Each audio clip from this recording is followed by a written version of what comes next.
Hi everyone, welcome to Kavya classes miss Sapna. Hopefully आप सभी लोग बहुत ही अच्छे होंगे एंड गुड मॉर्निंग क्लास को डेली अटेंड करते हैं। सो थैंक्स हमें सपोर्ट करने के लिए। और चैनल पे नए हो सो प्लीज चैनल को लाइक शेयर सब्सक्राइब करना ना भूलें। और जैसे कि क्या हमारा टॉपिक क्या चल रहा है, कोशिका चल रहा है, सेल चल रहा है, तो आइए डिस्कशन करते हैं। ओके, विदाउट टाइम लॉस किए। ओके, तो जैसे कि क्या सेल चल रहा है, ओके, कोशिका चल रही है, ठीक है। कोशिका की खोज किसने की थी भाई? आपको बता दिए थे, कोशिका की खोज रॉबर्ट हुक ने की थी।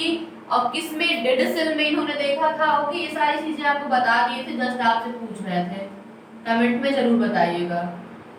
और बात करेंगे लिविंग सेल्स की, किसने की खोज की थी? जीवित कोशिका में किसने देखा था? एंटोनी वान ल्यूवेनहॉक। ओके, तो हम आपको क्लियर क्या क्या कर चुके हैं, तो आइए देखते हैं।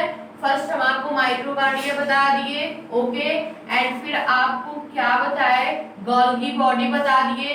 तो गोल्गी बॉडी की खोज गोल्गी बॉडी की खोज किसने की थी? Camillo Golgi. ओके, और फिर क्या बता दिए? वैक्यूल्स। वैक्यूल्स का वर्क आप कमेंट में जरूर बताइएगा। और फिर क्या आपको क्या बताया था? सेंट्रोसोम, ये क्या करता है, इसका भी वर्क आप फंक्शन बताइएगा कमेंट में। ओके, एंड फिर क्या देखेंगे? ईआर, इसका भी फंक्शन क्या होता है ये आप बताएंगे। सब हम बता चुके हैं चीजें। और ये क्या होता है? राइबोसोम। ओके, फिर उसके बाद क्या कि हम आपको क्या बता रहे थे? न्यूक्लियस।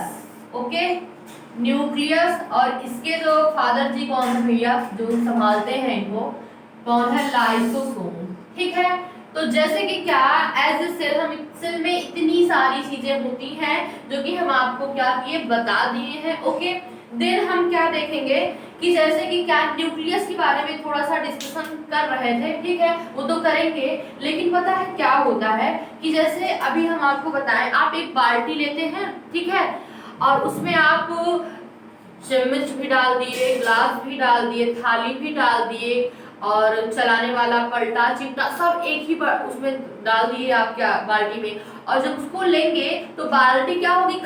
बाल्टी के अंदर जितने बर्तन रहेंगे वो आपस में टकराव करेंगे। क्या आपस में टकराव होगा उसमें ना, लड़ेंगे, ऐसे ढकेंगे, ऐसे लुढ़केंगे, ऐसे लुढ़केंगे, है ना, सेक्सुअल में है।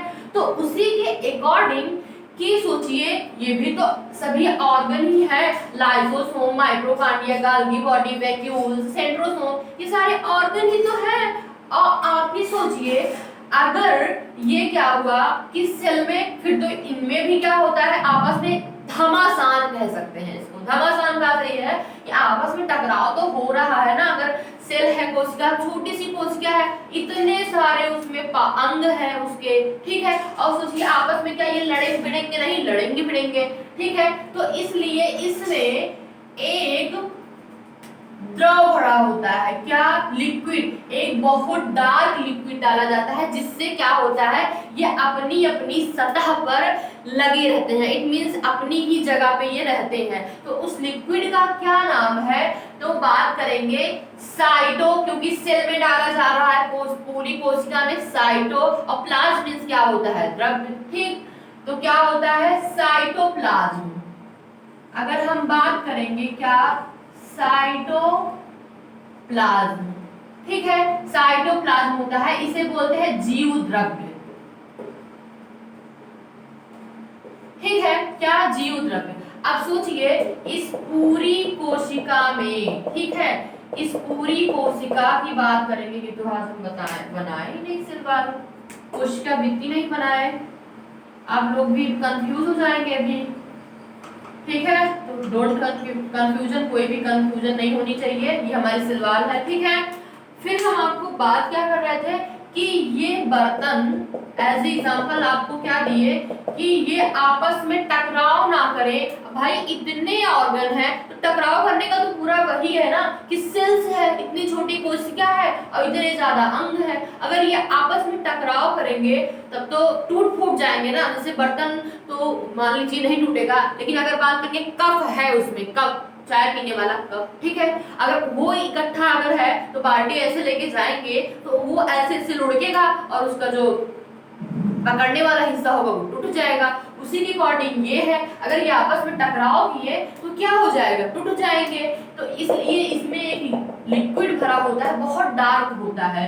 क्या, बहुत डार्क होता है, ताकि ये आपस में फिक्स रहे। तो उस लिक्विड का नाम क्या है, साइटोप्लाज्म, जीव द्रव्य कहा जाता है। ये किसमें प्रेजेंट होता है, कोशिका में प्रेजेंट होता है। सेल साइटो, ठीक है, क्या, सेल्स में साइटो, ठीक है, प्लाज्म में द्रव, तो साइटोप्लाज्म प्रेजेंट होता है, जीव द्रव्य होता है, जिसकी वजह से ये बर्तन आपस में लड़ते नहीं है। इट मींस ये माइटोकॉन्ड्रिया गाल्गी बॉडी से नहीं, गाल्गी अपनी अपनी सतह पे। अब बात करते हैं न्यूक्लियस, ठीक है। न्यूक्लियस में हम आपको क्या बताए कि देखिए न्यूक्लियस में 90% क्या होता है, आपको बता दिए हैं कि 90% इसमें प्रोटीन होती है। क्या, 90% बात करेंगे प्रोटीन होती है, और 10% में क्या होता है, क्रोमोसोम होता है, ठीक है, क्रोमोसोम। अब भैया प्रोटीन को भी क्या करें हम, ये डार्क मीन्स होता है गाढ़ा, आप लोग कहते हैं ट्रांसलेट टू हिंदी, तो क्या प्रोटीन को प्रोटीन ही बोलते हैं, इतना तो आप समझ ही सकते हैं, ठीक है। और क्रोमोसोम की बात करेंगे तो इसे गुणसूत्र बोलते हैं, ठीक है, ओके। यहाँ तक चीजें क्लियर हुई, क्या गुणसूत्र बोलते हैं। लेकिन अगर बात की जाए कि न्यूक्लियोप्लाज्म, देखिए ये इसमें भी एक लिक्विड पाया जाता है, इसमें न्यूक्लियस में प्रेजेंट होता है। तो उस लिक्विड का क्या नाम है, तो न्यूक्लियस में जो लिक्विड होता है उसका नाम है, न्यूक्लियस में भाई है, केंद्रक में है, उसका नाम न्यूक्लियोप्लाज्म है। क्या, न्यूक्लियोप्लाज्म है, ठीक है, क्या है, न्यूक्लियोप्लाज्म है, जिसे हम केंद्रिका, क्या, केंद्रिका द्रव बोलते हैं, ठीक, केंद्रिका द्रव, केंद्रक द्रव, ठीक है, केंद्रिका द्रव कि आपस में टकराव। और फिर हम आपको बताएं क्या भैया, ये कौन है, ये न्यूक्लियस ऐसे है कि पूरे सभी को कंट्रोल करते हैं भैया। ऐसे जैसे एक बच्चा होता है, उसे मॉनिटर, पढ़ने में तेज है, उसे मॉनिटर बना दिया जाता है, और वो पूरी क्लास को हैंड मतलब क्या, जो टीचर होता है उसे हैंड ओवर करके चला जाता है कि आप पूरी क्लास को कंट्रोल में करिए। लेकिन एक कमी ये होती है कि उसे पनिश करने के लिए भाई मॉनिटर तो है, उसके अंदर इतनी कैपेबिलिटी है कि वो सबको हैंडल कर ले, लेकिन वो संभाल सकता है, लेकिन वो पनिश नहीं कर सकता, डंडे से पीट थोड़ी सकता भाई, टीचर थोड़ी, वो भी स्टूडेंट है। तो इसमें क्या है कि न्यूक्लियस में क्या है कि ये सबको कंट्रोल कर सकता है, लेकिन अगर बात आएगी पनिश करने के लिए, जिस प्रकार से पुलिस क्या होती है, पनिश नहीं कर पाती है, सिर्फ अरेस्ट करती है। पनिश कौन करता है, तो जुडिशियरी में जाते हैं, जज करते हैं, ओके, न्याय वो करते हैं, पनिश वो करते हैं। तो उसी प्रकार से यहाँ इनके दादाजी बैठे हैं लाइसोसोम, जो कि क्या करते हैं, ये क्या करते हैं, ये पनिश करते हैं, ठीक है। ये आपको बता दिए, जस्ट रिकॉल किए, ठीक है। आप लोग कमेंट में सारे का आंसर बताइएगा। माइटोकॉन्ड्रिया का फंक्शन क्या होता है, गाल्गी बॉडी का फंक्शन और इनकी डिस्कवरी, वैक्यूल्स का फंक्शन, सेंट्रोसोम क्या करता है, ईआर का फंक्शन, राइबोसोम का फंक्शन, और राइबोसोम के टाइप को आपको बताना है, ठीक है। कमेंट में जरूर बताइएगा, ओके। यहाँ तक चीजें समझ में आई, गुणसूत्र। हाँ, अब हम बात कर रहे थे कि न्यूक्लियस में क्या होता है, 90% प्रोटीन होती है, 10% क्रोमोसोम होता है, गुणसूत्र होता है। मनुष्य में, मानव में पता है गुणसूत्रों की संख्या होती है कितनी, 46। अब बात करेंगे गुणसूत्र हमेशा पेयर में होते हैं, तो अगर पेयर की बात करेंगे 23 टूजा हो जाएगा 46 पेयर्स की बात करेंगे, ठीक है, ओके। तो यहाँ तक चीजें आपको समझ में आ गई, ठीक है। 2 पेयर्स होता है तो 23 गुना 46, ठीक है। और फिर क्या बात करेंगे, ये टेस्ट कर रहे हैं जस्ट, अरे डस्टर कहाँ गया भाई, डस्टर, हाँ, ठीक है। यहाँ तक चीजें आपको समझ में आ गई है। जस्ट हम आपको ये बता दें कि क्या होता है क्रोमोसोम्स।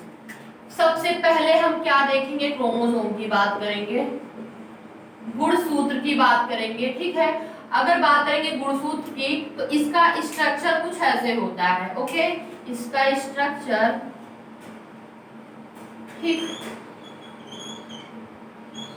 इसका स्ट्रक्चर कुछ ऐसे होता है। अगर इसी क्रोमोसोम्स को, गुणसूत्र को आप क्या करोगे, ऐसे खींचोगे, ठीक है, ऐसे खींचोगे, ठीक, तो ये क्या हो जाएगा, ऐसे खींचोगे तो ऐसे आकार मिलेगा, और अगर इसको ऐसे खींचोगे तो ये बन जाएगा, फिर उसके बाद ये बन जाएगा। अब इसके कहने का आशय मेरा ये है कि देखिए इसको, ये क्या है, हमारा क्रोमोसोम है, क्या है, क्रोमोसोम है, गुणसूत्र है, ठीक है, क्रोमोसोम गुणसूत्र है, ठीक है, गुणसूत्र है, और इसको हम खींचते हैं, खींचे इसे तो डीएनए बना, ठीक है, क्या डीएनए बना, और खींचे तो यहाँ पे क्या बन गया, जीन बन गया, ठीक है, क्या, और खींचे, ये हमारा गुणसूत्र है, क्रोमोसोम्स है, इसे खींचे तो डीएनए बना, डीएनए के बाद क्या बन गया, जीन बन गया, ठीक है, जीन। और अगर हम बात करेंगे डीएनए की, इसे क्या बोलते हैं, deoxyribo nucleic acid, deoxyribo nucleic acid इसका फुल नेम है, ठीक है, nucleic acid, that's clear, deoxyribo nucleic acid है ये, इसको हिंदी में भैया वही कहते हैं, ठीक है।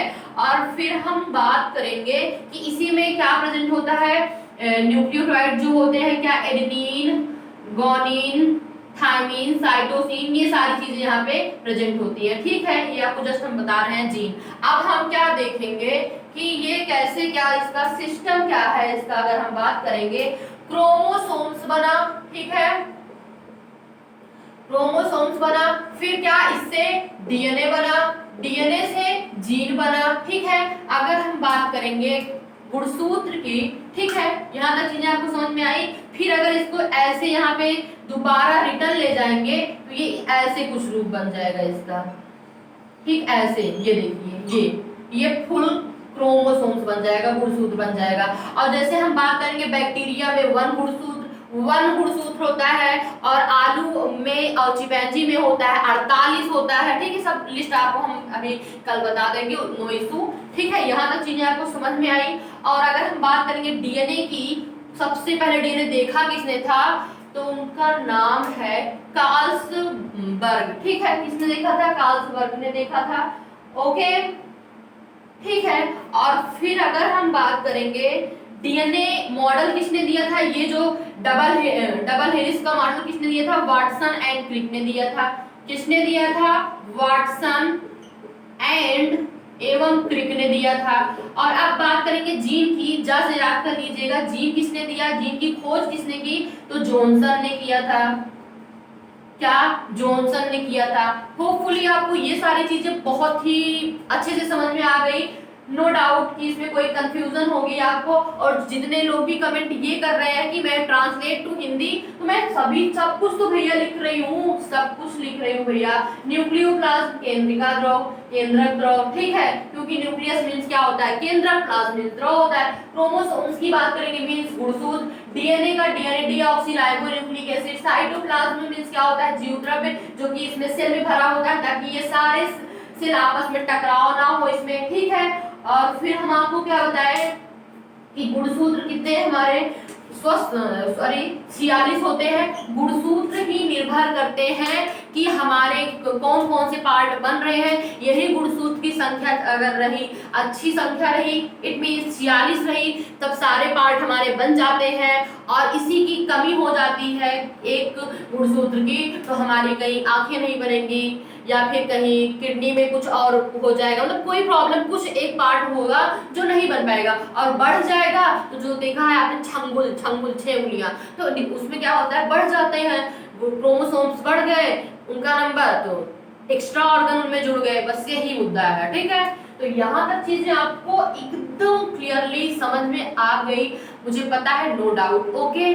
और जैसे कि क्या, अगर आप चैनल पे नए हो तो प्लीज चैनल को लाइक शेयर सब्सक्राइब करना ना भूलें, और अच्छे से क्लास को डेली अटेंड करें, आपको हेल्प मिलेगी आज एग्जाम की, कोई प्रॉब्लम नहीं है, चाहे आप बीएससी कर रहे हैं या फिर एमएससी कर रहे हैं या फिर एसएससी की तैयारी कर रहे हैं, रेलवे की कर रहे हैं, कुछ भी, आपको जो पूरा टॉपिक यहाँ पे एज ए कंपटीशन के लेवल से सब आपको समझ में आएगा, ठीक है। तो चैनल पे नए हो तो प्लीज चैनल को लाइक शेयर सब्सक्राइब करना ना भूलिए, और बहुत ज्यादा आप सपोर्ट कर रहे हैं, इसके लिए बहुत बहुत थैंक यू। क्लास को डेली अटेंड भी करते हैं, तो जैसे कि क्या आज की क्लास यहीं पे ओवर करते हैं, मिलते हैं कल, have a nice day, bye, take care.